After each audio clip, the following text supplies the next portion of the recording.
beauty in the long take. Absolutely, you know. How about this one? Because we're closing out our time. Eric Ahlberg, it's really been a pleasure, but here's one that sounds a little generalized, but why do rich kids start the revolutions? Well, because rich kids get an education. I mean, rich kids end up, you know, being, you know, around middle-class professional parents, you know, and so they kind of get that culture, you know, and this has always been the situation in history, is that actually the people who know are the ones that owe. The people who have achieved some knowledge and understanding of how the world works and then feel an obligation to, you know, to do something to change the world with that. And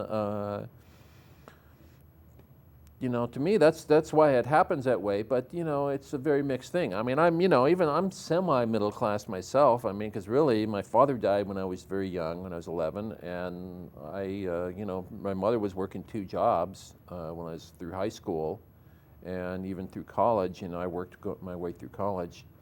So, you know, so there's a lot of variation in that. I mean, that's kind of a you know, a fairly common thing that it happens that way.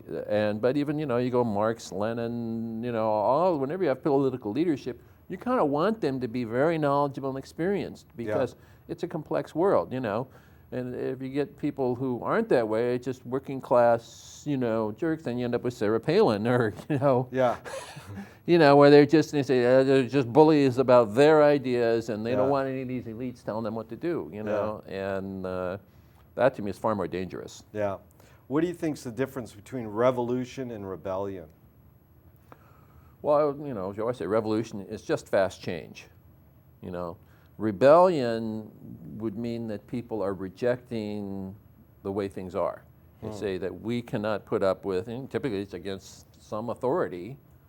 Someone has said, this is, you know, this is the regime, you have to do things like this. And so rebellion, of course, plays a role in revolution, and frankly, I think we're going to be seeing a hell of a lot more of it with the world economy going down the tubes. I mean, already in Greece there have been big riots, and other places around the world, and there's been solidarity riots. I mean, it's typically, historically, you can say anytime, you know, you got the amount of unemployed increasing, you know, you're going to have more hungry people out on the street. And, you know, if they cannot get their needs met via having jobs, via legal means, they don't need the state, because if the state is not serving them, if the local government is not serving them and taking care of them, what good is it to them?